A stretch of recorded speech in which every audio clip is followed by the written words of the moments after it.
이 새벽에 우리에게 주시는 하나님의 말씀은 요한복음 9장 35절에서 41절까지의 말씀입니다. 제가 가지고 있는 성경책으로 신약성경 162쪽에 있습니다. 하나님의 말씀을 받들어 읽겠습니다. 예수께서 그들이 그 사람을 쫓아냈다 하는 말을 들으셨더니 그를 만나사 이르시되 내가 인자를 믿느냐? 대답하여 이르되 주여 그가 누구시니오니이까 내가 믿고자 하나이다. 예수께서 이르시되 내가 그를 보았거니와 지금 너와 말하는 자가 그이니라. 이르되 주여 내가 믿나이다 하고 전하는지라. 예수께서 이르시되 내가 심판하러 이 세상에 왔으니 보지 못하는 자들은 보게 하고 보는 자들은 맹인이 되게 하려 함이라 하시니 바리새인 중에 예수 함께 있던 자들이 이 말씀을 듣고 이르되 우리도 맹인인가?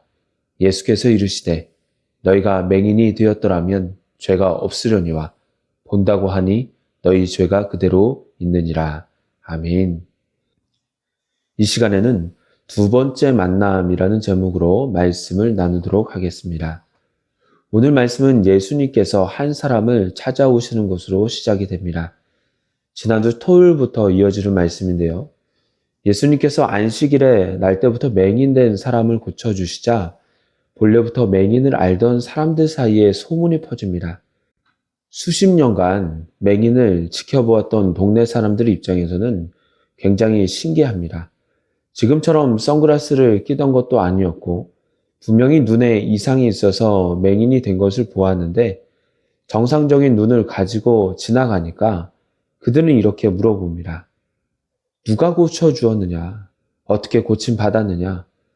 근데 고침받은 사람은 눈만 껌뻑껌뻑 할 뿐 자신을 고쳐준 사람의 이름조차 알지 못하기에 답답한 노릇이었습니다. 그래서 그를 바리새인에게로 데리고 갔는데 이미 바리새인들은 예수님을 적대적으로 보고 있을 때였고 누구든지 예수를 그리스도라고 시인하면 출교하기로 이미 결의를 했습니다. 바리새인들은 예수가 고쳐준 것을 부인하게 하려고 회유도 해보고 협박도 해보았지만 이 사람은 예수가 고쳐준 것을 부인할 수가 없었습니다. 왜냐하면 나았기 때문입니다. 평생 못 보다가 지금 보고 있기 때문입니다. 저 같아도 그럴 것 같습니다. 평생 앞을 보지 못했다면 평생 단 한 가지 소원이 있다면 눈을 떠서 보는 것입니다. 평생 눈을 못 뜰 줄로만 알았습니다. 평생 못 볼 줄로만 알았습니다.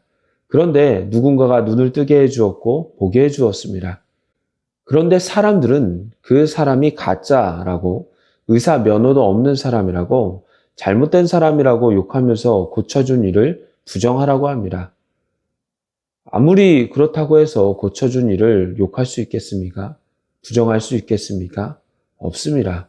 왜냐하면 누가 뭐래도 나의 눈을 뜨게 해준 사람이기 때문입니다. 마찬가지로 맹인이었다가 눈을 뜬 사람은 예수님을 욕하고 부인할 수 없었습니다. 아무리 사람들이 예수님을 하나님으로부터 온 사람이 아니라고 해도 그는 예수님을 하나님으로부터 온 분이라고 인정했습니다. 그렇게 눈을 뜬 이는 예수님에 대하여 자신의 소견대로 말하다가 쫓겨나고 말았습니다. 그는 궁금했을 것입니다. 사람들이 욕하고 부인하는 그 예수란 자가 누구지? 그는 도대체 어떤 사람이지? 이런 궁금증이 있을 때 얼마간의 시간이 지나고 예수님께서 그를 찾아오십니다. 첫 번째 만남은 길을 지나가시다가 만났습니다. 그런데 두 번째 만남은 예수님께서 직접 찾아오십니다. 눈을 뜬 이 자가 바리새인들과 어떤 언쟁이 있었는지 들으셨을 겁니다. 비록 맹인이었던 자가 자신의 눈을 뜨게 해준 분이 누구인지 정확히 알지는 못했지만 끝까지 부인하지 않았고 그분을 믿고 신뢰했다고 하는 소식을 들었을 겁니다. 아마도 눈을 뜬 이는 바리새인과의 언쟁 이후에 예수님을 계속 찾았을 것입니다. 예수님이 누군지, 도대체 어떤 사람인지, 이 예수님을 어디로 가야지 만날 수 있는지 계속 찾고 다녔을 것입니다. 그럴 때 예수님께서 그를 만나 주십니다. 직접 찾아오신 것입니다. 그러면서 이렇게 물으십니다. 35절에 보면 예수께서 그들이 그 사람을 쫓아냈다 하는 말을 들으셨더니 그를 만나사 이르시되 내가 인자를 믿느냐? 내가 인자를 믿느냐라고 물으십니다. 본문에서는 인자를 믿느냐라고 되어 있는데 몇몇 사본에서는 하나님의 아들을 믿느냐라고 되어 있습니다.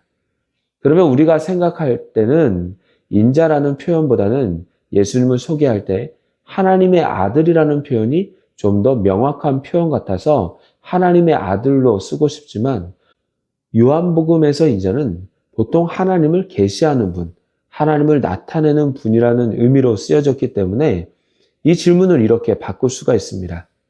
내가 하나님을 계시하는 분을 믿느냐? 내가 하나님을 증거하는 분을 믿느냐? 그 질문에 맹인이었던 이는 이렇게 대답합니다. 주여, 그가 누구시오니까 내가 믿고자 하나이다. 주여, 하나님의 능력으로 저를 고쳐준 분이 누구입니까? 제가 믿고 싶습니다. 이 대답에 예수님은 지금 너와 말하고 있는 자신이 바로 그 인자라고 말씀하십니다. 그러자 맹인이었던 이, 눈을 뜬 이는 내가 믿습니다. 내가 당신을 믿습니다. 라고 고백합니다. 여기서 우리가 알 수 있는 것이 있습니다. 바로 우리가 간절히 소망하고 찾을 때, 예수님을 알고자 할 때, 예수님께서는 우리에게 다가오시며 말씀해 주신다는 것입니다. 예수 그리스도를 아직 모르는 이가 전도받아서 교회에 나옵니다. 뭔가 분위기가 좋고 예배당에 앉아있으면 평안한 것이 있어서 계속 나오기로 결심합니다.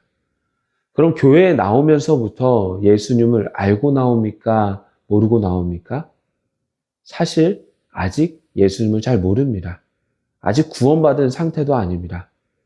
그러면 예수님을 알기 위해서 무엇을 해야 합니까? 새신자 교육을 받아야 합니다. 더 깊이 알기 위해서 말씀 공부도 해야 합니다. 예배를 통해서 하나님께 나아갈 뿐만 아니라 죄인된 나와 나를 구원하시기 위한 예수 그리스도의 십자가, 하나님의 사랑을 알기 위해서 찾아야 합니다. 그가 찾고 싶어서 찾아지는 것은 아니지만 찾고자 하는 구도자의 열정을 누가 주십니까? 성령님께서 주십니다. 그리고 성령님께서 하나하나 그 사람에게 말씀해 주시고 깨닫게 하시는 것입니다. 그러기에 마태복음 11장에서는 이렇게 말씀합니다. 구하라 그리하면 너에게 주실 것이요 찾으라 찾아낼 것이요 문을 두드리라 너희에게 열릴 것이니 구하는 이마다 받을 것이요 찾는 이마다 찾아낼 것이요 두드리는 이에게는 열릴 것이니 너희가 악할지라도 좋은 것을 자식에게 줄 줄 알거든 하물며 너희 하늘 아버지께서 구하는 자에게 성령을 주시지 않겠느냐. 예수님을 알아가고자 하고 그 은혜와 사랑을 알고자 하고 성령의 은사와 열매를 간구하는 자에게 성령을 주시겠다고 말씀하시는 것입니다. 그러기에 우리는 주님을 찾을 때 우리에게 다가오시는 예수님을 만날 수 있습니다. 또한 주님께서 오실 때에 우리의 자세에 대해서 말씀하고 있는데요. 오늘 본문 38절에 보면 이르되 주여 내가 믿나이다 하고 절하는지라 라고 합니다. 맹인이었더니 눈을 뜬 이는 믿겠습니다 라고 하면서 절을 합니다. 절하다 라는 헬러는 개를 뜻하는 명사와 주인 앞에 숙이다, 기어가다 라는 동사가 합쳐진 단어로 마치 개가 주인 앞에 엎드리고 입 맞추듯 주인에게 절하며 존경과 경외심을 표현하는 의미입니다. 본문에서 그는 예수님이 이전에 그가 만난 하나님의 사람임을 확인하자마자 경외심으로 기쁨으로 지체하지 않고 무릎을 꿇으며 이마를 땅에 대고 경배하는 모습을 하고 있습니다. 이렇게 우리도 주님께서 말씀하실 때, 주님께서 깨닫게 하실 때 경외하는 자세로 나아가야 됩니다. 겸손한 자세로 나아가야 됩니다. 말씀하십시오. 듣겠습니다. 제가 주님의 말씀을 순전히 따르겠습니다. 이런 겸손한 자세로 나아가야 하는 것입니다. 예수님은 지금 절하고 있는 이에게 이렇게 말씀하십니다. 39절을 보니까 예수께서 이르시되 내가 심판하러 이 세상에 왔으니 보지 못하는 자들은 보게 하고 보는 자들은 맹인이 되게 하려 함이라 하시니. 나는 세상에 심판하러 왔다. 그러면서 너같이 보지 못하는 자들은 보게 하고 보는 자들은 맹인이 되게 할 것이다. 이 말씀의 의미가 무엇입니까? 영적으로 보지 못하는 이들, 영적으로 눈먼 자임을 고백하는 사람들은 예수님께서 눈을 뜨게 해주겠다는 겁니다. 영적으로 눈이 열릴 것이라는 겁니다. 구원과 영생의 눈이 열릴 것이라고 말씀하십니다. 하지만 자신이 맹인임을 알지 못하는 이들, 영적으로 눈이 멀었다는 사실을 인정하지 않는 이들은 결코 고침받을 수 없다는 것입니다.